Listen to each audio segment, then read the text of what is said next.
بسم اللہ الرحمن الرحیم۔ بسم اللہ الرحمن الرحیم۔ آج ہم فعل مستقبل کو بنانے کا طریقہ، اس کی تعریف پڑھیں گے۔ فعل مستقبل کی تعریف تو یہ ہے کہ یہ وہ فعل ہے جس میں آئندہ زمانہ پایا جاتا ہے، آنے والا زمانہ پایا جاتا ہے۔ اردو میں اس کی جو نشانی ہوتی ہے نا، وہ گا ہوتی ہے، گا، وہ آئے گا، میں آؤں گا، میں پڑھوں گا، ہم پڑھیں گے، گا یا گے، یہ اردو میں اس کی نشانی ہے۔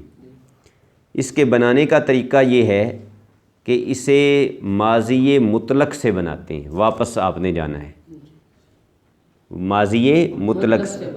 جس مصدر سے آپ فعل مستقبل کی گردان بنانا چاہتے ہیں، اس سے ماضی مطلق کا پہلا صیغہ لے لیں گے، ماضی مطلق کا پہلا صیغہ لے لیں گے، اور اس پہلے صیغے کے شروع میں خواہد کی گردان لگائیں گے۔ خواہد کی گردان کیسے ہے؟ خواہد، خواہند، خواہی، خواہید، خواہم، خواہین، ٹھیک ہے نا؟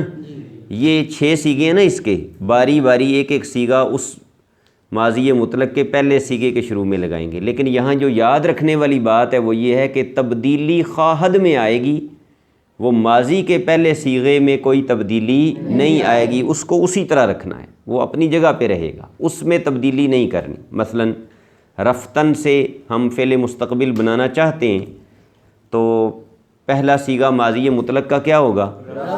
رفت۔ رفتن سے پہلا صیغہ ماضی مطلق کا کیا ہے؟ رفت۔ اس کے شروع میں اب لگا دیں گے یہ صیغہ، خواہد رفت، خواہند رفت، خواہی رفت، خواہید رفت، خواہم رفت، خواہیم رفت، ٹھیک ہے جی۔ آمدن سے پہلا صیغہ کیا ہے ماضی مطلق کا؟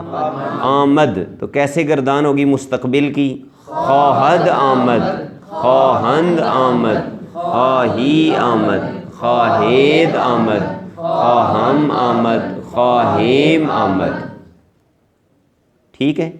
ترجمہ کیسے ہوگا؟ خواہد آمد وہ آئے گا، خواہند آمد وہ آئیں گے، خواہی آمد تو آئے گا، خواہید آمد تم آؤ گے، خواہم آمد میں آؤں گا، خواہیم آمد ہم آئیں گے۔ سمجھ آ گیا جی؟ اس سے آپ نے 11ویں سبق کے جو ہم نے کل پڑھے ہیں، برخاستن سے لے کے رسیدن تک، ان سے آپ نے فعل مستقبل کی گردان بما ترجمہ سب سے لکھ کے لے کے آنی ہے۔ آخری صفحے پہ آ جائیں، کلید مصادر کا آخری صفحہ، صفحہ نمبر 48۔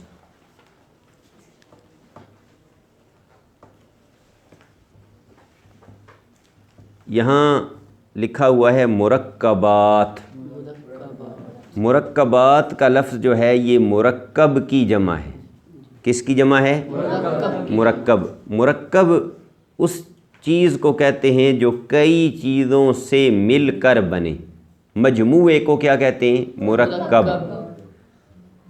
دوائیاں ہوتی ہیں نا، ان میں کئی ساری چیزیں ڈالی جاتی ہیں تو لکھا ہوتا ہے کہ یہ ایک مرکب ہے، یہ دماغ کو طاقت دینے والا مرکب ہے۔ یعنی کیا مطلب کہ اس میں بہت سی چیزیں ڈالی گئیں۔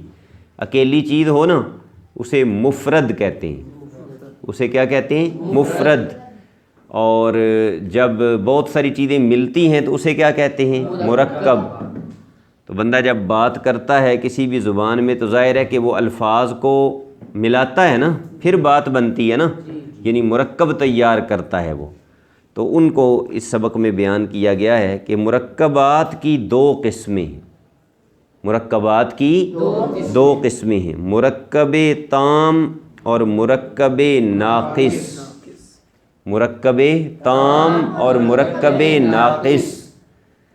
مرکب تام کی تعریف یہ لکھی ہوئی ہے کہ الفاظ کا ایسا مجموعہ جس سے پوری بات سمجھ میں آ جائے۔ آپ نے الفاظ جوڑے اور اس طریقے سے جوڑے کہ اگلے بندے کو پوری بات سمجھ میں آ گئی، تو وہ جو آپ نے الفاظ جوڑ کر ایک مجموعہ بنایا ہے اس کو کہیں گے مرکب تام۔ کیا کہیں گے اس کو؟ یہ جو آپ روزانہ جملے لکھ رہے ہوتے ہیں ہر ایک کا پورا معنی ہوتا ہے کہ کونی؟ ترجمہ کرتے ہو نا، پوری بات ہوتی ہے نا، تو یہ کیا ہے؟ یہ مرکب تام ہے، اسی کا نام جملہ بھی ہے، اسی مرکب تام ہی کا دوسرا نام جملہ ہے۔ جیسے ہم اردو میں کہتے ہیں خالد نے نماز پڑھی، بات پوری ہو گئی ہے کونی؟ یہ ایک مرکب ہے نا، کتنے الفاظ ہیں اس میں؟ خالد نے نماز پڑھی، 4 لفظوں سے مل کر بنا ہے نا، اور بات پوری سمجھ آ گئی ہے، اس کو کیا کہیں گے؟ مرکب تام۔ خالد نماز خواند، اسی کو فارسی میں کہیں تو کہیں گے خالد نماز خواند، خالد نے نماز پڑھی۔ تو یہ فارسی کا مرکب تام ہے، جملہ بن گئے۔ اور اگر لفظ تو جوڑے جائیں اس میں 2 یا 3 لیکن اس میں پوری بات سمجھ میں نہ آئے تو اسے کہتے ہیں مرکب ناقص۔ تام کا معنی ہوتا ہے مکمل اور ناقص کا معنی ہوتا ہے نامکمل، ادھورا۔ تو اس کو مرکب تو کہہ رہے ہیں کہ اس میں لفظ تو ملے ہیں لیکن بات چونکہ پوری سمجھ میں نہیں آئی، اس لیے وہ کیا ہے؟ مرکب ناقص۔ مرکب ناقص۔ دونوں کی مثالیں دیکھو۔ حمید بمدرسہ رفت، حمید مدرسے گیا، بات پوری ہوئی ہے کو نہیں؟ یہ کیا ہوگا؟ تام۔ اس کا دوسرا نام کیا ہوگا؟ جملہ۔ اور صرف اتنا کہو کتاب احمد، احمد کی کتاب، بات پوری ہو گئی ہے نا؟ پوری بات سمجھ میں نہیں آئی کہ احمد کی کتاب کیا ہے، احمد کی کتاب کو سمجھ آیا ہے؟ نہیں سمجھ آیا تو کتاب احمد یہ کیا ہے؟ مرکب ناقص۔ دستار سبز، سبز پگڑی، بات پوری ہوئی ہے؟ پوری بات سمجھ میں نہیں آئی، اس مرکب کو کیا کہیں گے؟ مرکب ناقص۔ مرکب تام اور مرکب ناقص، یہ 2 قسمیں آج ہم نے پڑھی ہیں۔ پھر آگے مرکب ناقص کی 4 قسمیں انہوں نے مزید بیان کی ہیں، وہ انشاءاللہ پڑھیں گے۔ پہلے آپ ان کو اچھی طرح سمجھ لیں اور یاد کریں۔ مرکب تام کسے کہتے ہیں؟ الفاظ کا ایسا مجموعہ جس سے پوری بات سمجھ میں آ جائے، اور مرکب ناقص الفاظ کا ایسا مجموعہ جس سے پوری بات سمجھ میں نہ آئے۔ یہ فارسی میں بھی، عربی میں بھی، ہر گرامر میں ہوتے ہیں اور سب میں یہی معنی ہوتا ہے ان کا، یہی تعریف ہوتی ہے جو آپ نے یہاں پڑھ لی۔